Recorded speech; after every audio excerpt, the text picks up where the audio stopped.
The Chicago Bears have had a few close losses already this season, but something about losing to that Detroit Lions team in that way felt just a little more frustrating than the rest. You are Locked On Bears, your daily Chicago Bears podcast. Part of the Locked On Podcast Network, your team every day.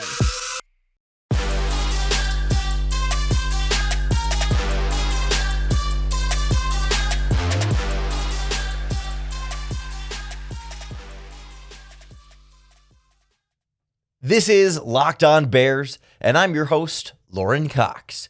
I'm here to bring you your daily, in-depth Chicago Bears news and analysis. You can follow me on Twitter at CoxSports1.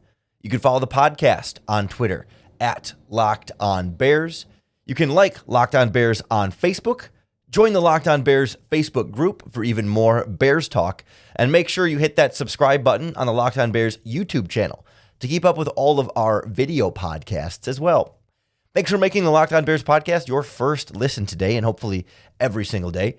Today's episode of Locked On Bears is presented by PrizePicks. PrizePicks is daily fantasy made easy. Pick 2 to 5 players, and if they score more or less than their PrizePicks projection, you can win up to 10 times your money on your entry. First-time users can receive a 100% instant deposit match up to $100 with our promo code LOCKEDON. That's prizepicks.com, promo code LOCKEDON. On the show today, we'll go through some of the more frustrating moments and takeaways from this Bears loss to the Detroit Lions. We'll talk about some of the moments on offense, the penalties, the pick six, the things that have you pulling out your hair just a little bit and leave you just with a sour taste in your mouth after a game like that, where otherwise the offense had plenty of strong moments. And it's certainly not clearly the offense's fault as to why this game lost, but it's the thing that sticks in your mind when you think of the pick six and the sack on the very last offensive play of the game. Then we'll turn our attention to this Bears defense and where they struggled early on and then buckled up for the third quarter, and then things kind of collapsed down the stretch for them as well, with a few penalties, mainly all coming on one big catastrophic drive there. But we'll wrap up with some of the positives. Another really strong game overall from Justin Fields and some of the things and the growth that we can look forward to here coming out of yet another loss for this Bears team. But I think to me, what sticks in your mind from this game, despite it being an otherwise high-scoring offensive performance, continuing that strong output that we've seen from that group over the last few stretch of games, I think what you remember from this game and what sticks in your mind as you think back in this game is the pick six to Jeff Okudah, and then the last play of the game when Fields somehow, escapes 3 sacks before the fourth guy is finally able to bring him down. And, I other than that, it was a pretty darn solid, I would say, winning level offensive performance on the whole. Like when you look drive by drive at how this game went for the Bears offense. Opening drive of the game, drive down, settle for a field goal. Would have liked to have a touchdown, but it's points. It's a field goal. It's getting things going forward. Second drive, there's a holding penalty, I think, or some kind of penalty, stalled things out, and they ended up punting. Then third drive is the final drive before halftime. They drive all the way down and ends with a touchdown. So, you have 10 points going into halftime. You're feeling all right. Second half, you come out, first drive, touchdown. Second drive, touchdown. Then you got a 3 and out. Okay, those are going to happen in a game. Then that's followed by the pick six, which is, of course, as disastrous of a drive can be. But then Justin Fields comes back immediately on the next drive and responds with a 67-yard touchdown run. And it's like, okay, yes, that was a big problem, but he just instantly brought the 7 points back and not directly erased, but kind of offset, let's say, the touchdown that he had caused or given up on the pick six, immediately turning around and putting 7 points back on the board. Then the Bears go 3 and out after that. And then the final drive of the game where they end up turning it over on downs on 4th and 8, where he takes the sack. And that's your whole offensive game. I mean, it's 4 touchdown drives and a field goal and a missed PAT that ultimately leads to the deficit there. That's a pretty good overall day at the office for an offense. I mean, some down moments in there, but you can't expect a touchdown drive on every single drive. And of course, but again, like we remember the pick six and the sack at the end of the last drive coming up short. And we've seen Bears games like this season where Justin Fields gets the ball at the end of the game with a chance to try and drive down and win. And, we've seen Emir Smith-Marset fumble and hand the game back to the Minnesota Vikings. We saw last week, or was it 2 weeks ago, Equinemius St. Brown drop the pass on 4th and 8 or 10 that was going to be a first down. That wouldn't have won the game, but would have at least kept the drive going. And then, this one also sort of stalling out toward the end there. But we also see penalties hurting this offense. The offense had 4 of the 9 penalties. 4 offense, 4 defense, 1 special teams in this game. One of them was on that opening drive in the red zone that I think limited them more to a field goal. It's no guarantee they would have scored a touchdown without the penalty, but the penalty, I think, more so limited their field goal ability. Second drive of the game, I think it was the face mask on Cole Kmet was that penalty, totally stalled that drive and forced them to punt. On the last drive of the first half, they did have a penalty, and they were able to overcome that penalty. That was the Byron Pringle hold, I believe, and still score on that. And then there was one on the drive right before the pick six, that drive, the play before the pick six, there was a holding on Ryan Griffin, the tight end, that put them in a second and long situation that may have prompted them to make the tight end screen pass call that was picked off. Now, the holding penalty did not cause the interception, right? It's not an excuse, but you wonder if they don't get that holding penalty there and aren't in the 2nd and 14 or whatever it was, is the play call different? And then does Justin Fields not make that decision in that moment? Certainly, Fields himself said, bad decision. He said, I'm never going to make that mistake in my career again. I can't force a throw in that moment. And he seems pretty convinced that, he was just trying to do too much on a screen play and tried to get it in over the top. It was a bad play, and he knows it. And, of course, it was a bad individual Justin Fields play otherwise. But, overall, they scored 20. They scored 30 points in this game. You should win games offensively if you score 30 points. I mean, they also scored 6 for the opponent. Sure, that's a part of this equation. But I saw that the Bears are the first team. I don't remember first team in. I don't know if it's in NFL history or if it's in a certain long amount of time. The first team to score 29 plus points in 3 straight games and lose all 3 of those games, having scored that much more. So, certainly the offense is, generally speaking, working and holding up generally its end of the bargain. So you end up pointing more of the fingers to the defense. Maybe we're just a little bit more used to the defensive struggles. And, again, it's the big play. It's the pick 6. And it's the 4th and 8 sack that kind of sit in our heads, as opposed to the defense where there wasn't the 80-yard touchdown that they gave up, right? It was rarely the one huge play that doomed them in, but it was just a series of plays that stacked up that ultimately led to giving up too many points and allowing the Detroit Lions to finish this game ahead on the scoreboard. We'll kind of look at some of the things that went wrong defensively before we turn our attention to some of the positives and some of the growth we can take from this game next on Locked On Bears. This holiday season, find what you love at Total Wine and More. With so many great bottles to choose from, it's easy to find a new favorite single-barrel bourbon, perhaps, or the perfect gifts for everyone on your list with some help from some very friendly guides. I often shop at the Total Wine in my town, and it's great. I mean, I cannot find that excellent of a selection anywhere else with a great price, too. You'll have the confidence of knowing you found something special with the lowest price whenever you go to Total Wine. Find what you love what you find, only at Total Wine and More. They also have curbside pickup and delivery available in most areas. Just visit TotalWine.com to learn more. Spirits not sold in Virginia and North Carolina. Drink responsibly. Be 21. We're getting used to this Bears defense not being reliable enough. And we knew entering this game that it was going to be a high scoring back and forth because the the Lions defense is the worst in the NFL, and the Bears defense is not there yet statistically, but the last 3 games or 4 games has felt closer to that side of the spectrum. And yet, as much as there were moments here where it was way too easy for the Lions and the Lions scored more points than you should allow another team to score, when you really go back through it, the Bears defense had a few moments of getting things together, and it wasn't like it was super easy all game for the Lions. It felt that way, but going through the drives, right? First, like we did with the offense. First drive, Lions drive down into the red zone. Bears stop them short of the goal line and force a field goal. Okay, you don't want to give up 3 points, but it's something.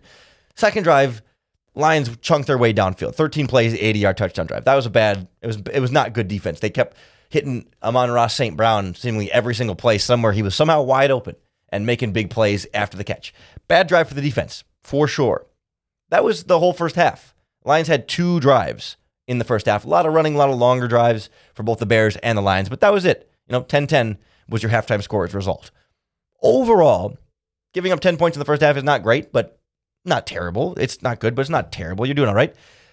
Lions come out in the second half. Bears defense forces a 3-and-out. Following drive, Lions get the ball back. They have that weird fumble on the handoff where they try to do the end around thing to the receiver and then just dropped it and had to fall on it. That backs them up. They get in 3rd and a mile. They end up punting. Third drive of the second half. Jack Sanborn blitz gets a sack on Goff on a second down. They get 3rd and long. Lions have to punt. So like the first 3 drives of the second half, all in that third quarter, I think, were punt, punt, punt. And the Bears defense had kind of slowed things down. And that's how the Bears offense, of course, pulled ahead to that. Was it 24-10 was the lead at that point, right around there. Then the collapse starts a little bit here. And everything seemed to escalate together on both sides of the ball. You had that drive in the fourth quarter where Kyler Gordon was called for the late hit, the pretty ticky-tacky punching the ball out, and Goff trips and falls forward. So they flagged Gordon for adding an extra 15 yards on Goff's 10-yard scramble. Then a little later on that drive, you had Jalen Johnson, illegal use of hands penalty.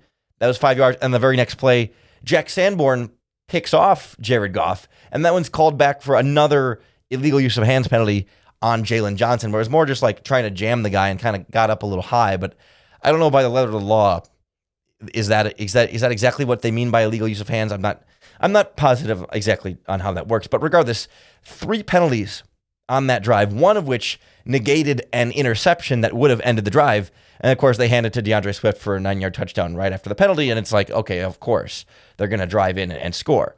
That drive immediately followed by the pick 6 is 14 points for the Lions in like a 1 minute of game clock span that went from what was at the time a 14-point lead all of a sudden to a tie ball game at 24 all. Of course, Fields then responds with the 67-yard touchdown and takes the lead again.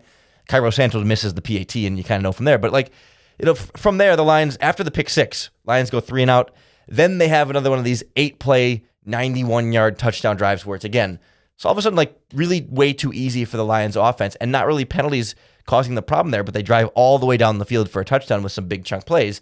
And that's it. Like, as much as there were 4 penalties on the defense, one came on the first, I believe it was on the first touchdown drive in the first half. No, I think it was on the first touchdown drive in the first half that made the touchdown a little bit easier. It was the defensive pass interference in the end zone on Lamar Jackson, filling in for when I think Jalen Johnson was hurt at that time. They were already in the red zone, but it gave them 1st and goal on the 1. They just had to punch it in. And then the other 3 penalties were all on that one drive right before the pick 6 that, that offset the interception by Sanborn and set the Lions up with another touchdown. But other than those 2 drives, I mean, that's where all the penalties were. So it wasn't just that the penalties were gashing this Bears defense, and it wasn't that the Lions just drive after drive after drive had an easy stroll into the end zone. Like, the Lions had 2 long touchdown drives, 13 plays for 80 yards and 8 plays for 91 yards.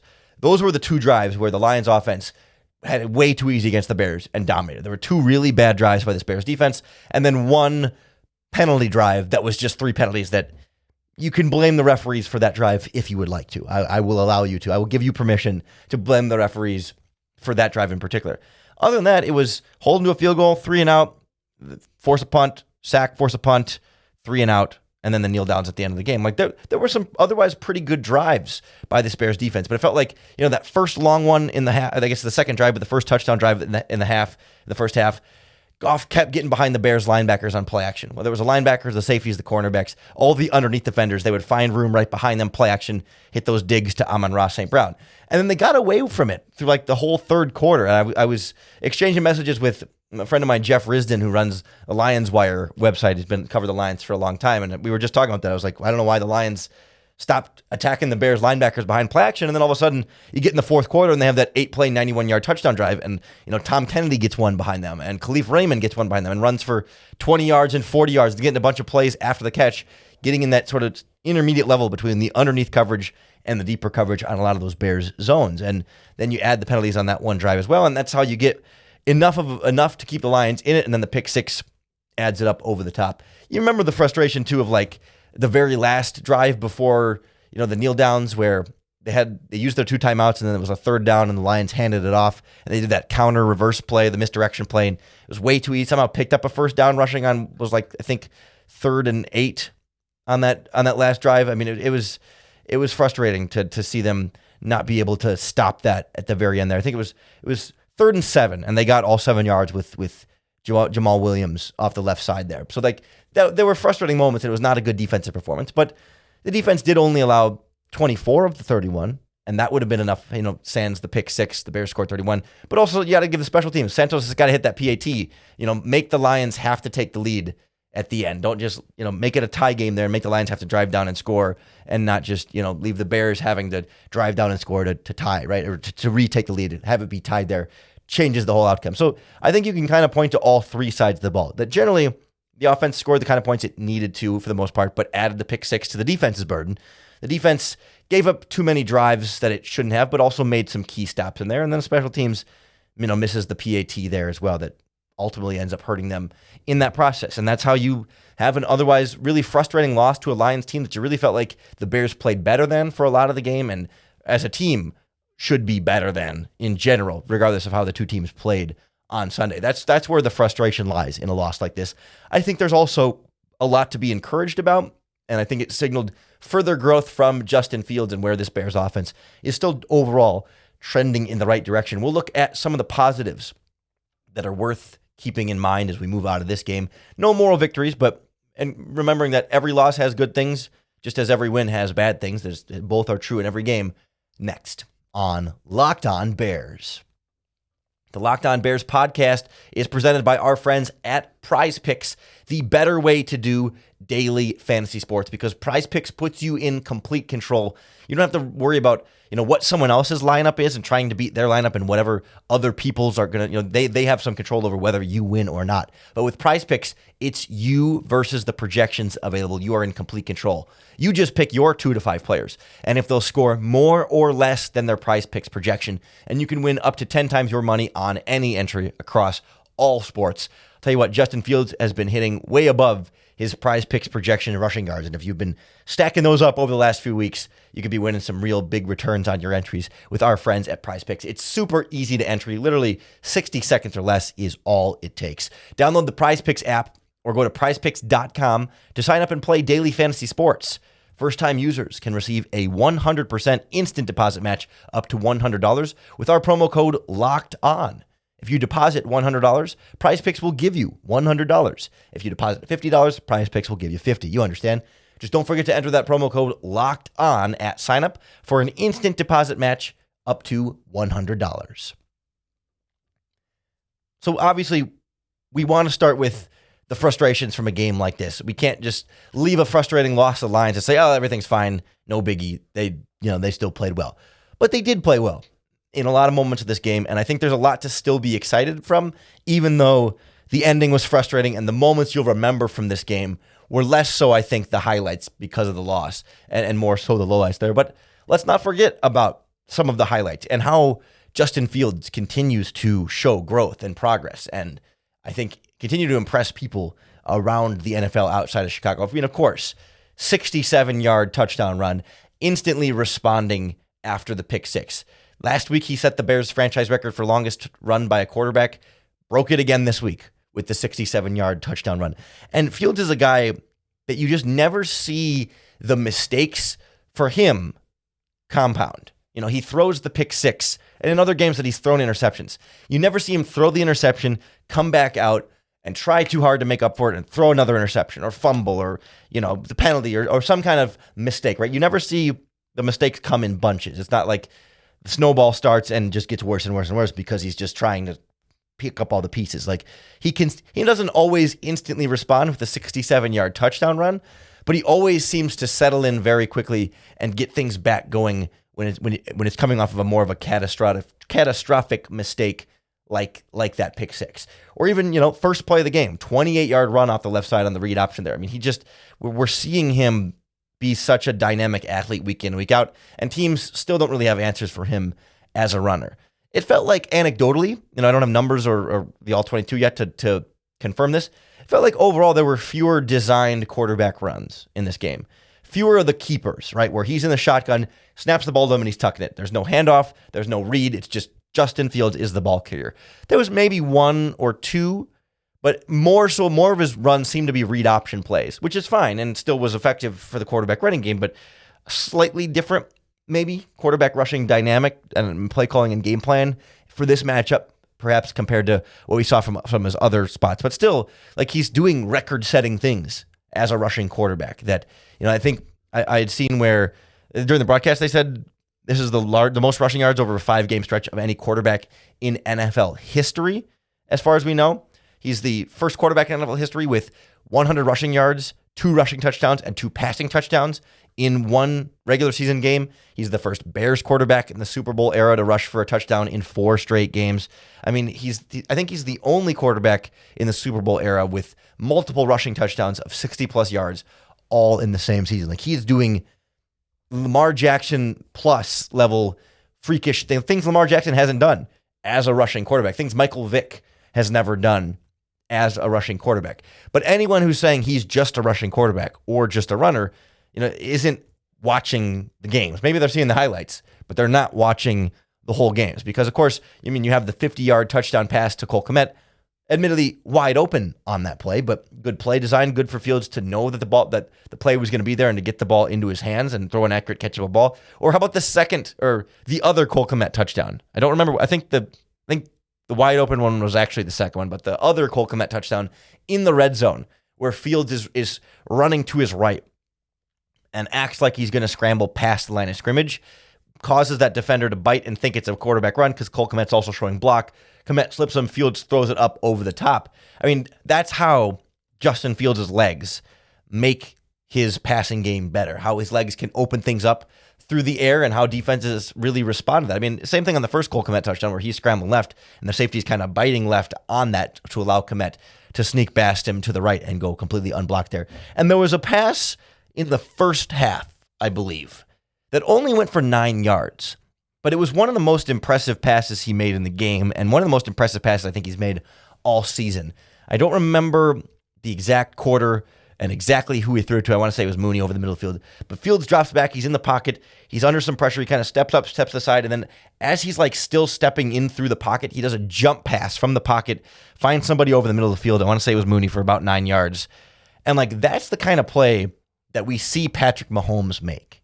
It's not the kind of play that game-changing, win you the game, but it's the kind of thing that I think if Patrick Mahomes didn't exist, we wouldn't take it as much for granted. Like when we see, like, to be able to see that and make that physical body adjustment and throw that ball, not only, it's not just any old jump pass, like he's running to his right and jumping in between offensive linemen and pass rushers at different levels on the front and back of him, to have the mind sense to like feel that pocket while having your eyes downfield and jump and make an accurate throw to an open receiver.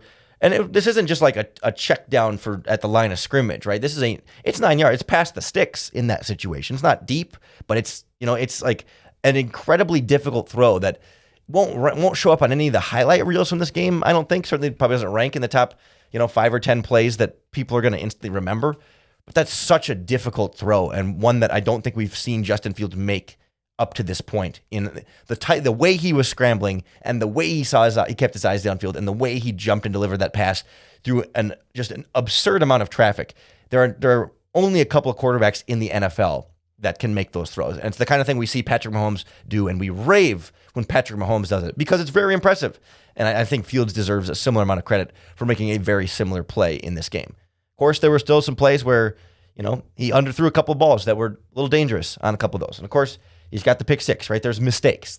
Justin Fields is not a perfect quarterback. He's going to make mistakes. He's not a perfect passer by any means. But man, he gave the team the 14-point lead, 24-10. The offense largely did its job. I mean, this offense was in control. We talked about it. Like they had 4 really nice touchdown drives, and there were only a couple of 3-and-outs in total, and penalties kind of stalled one of them. Like that's not fully Fields' fault in those situations. Like the Bears haven't been able to finish late in these games, but the pieces are there, man. Like the quarterback is there. The foundation is there. The hope is there. Like it's all like you can see it. If you can get, in the offseason, better offensive line, better receivers, better defense, like you've got something here. And the Bears are really close to it. And maybe they're not going to start finishing these games this year because they just don't have the talent to really finish these games on top. But they played like the better team for a lot of this game. They certainly were the better offense for this game. The offense was in a position with a nice steady lead for this game. There was a collapse. Some of it was the offense's fault, but there's a lot to really like about the continued progress from this team even in a loss. And silver lining there, better draft pick. The Bears, I think, right now are slotted for the 6th overall pick in the draft, tied with a bunch of other teams at 3-7. And so the season moves forward. It's not going to get any easier from here. It's certainly going to get a lot more difficult from here. And you can be sure whatever happens in these future Bears games, we're going to break it all down for you right here on the Locked On Bears podcast. So make sure you hit that subscribe button to keep up with all of our daily, in-depth Chicago Bears news and analysis. Thanks for making the Locked On Bears podcast your first listen today, and hopefully every single day. If you're looking for your second listen now, check out the Locked On Sports Today podcast. It keeps you up to date on all of the biggest stories across all of sports with analysis from our local experts on all of the biggest teams, instant reactions, big game recaps. And think about like when you were a kid and you would watch SportsCenter first thing in the morning to kind of catch up on sports. Locked On Sports Today is that in podcast form or video form on YouTube, on demand, 25 minutes or less every single day whenever you need it. So go check out Locked On Sports Today for your second listen. Coming back for Locked On Bears for your first listen again tomorrow. And of course, you got to keep coming back for your next opportunity to bear down.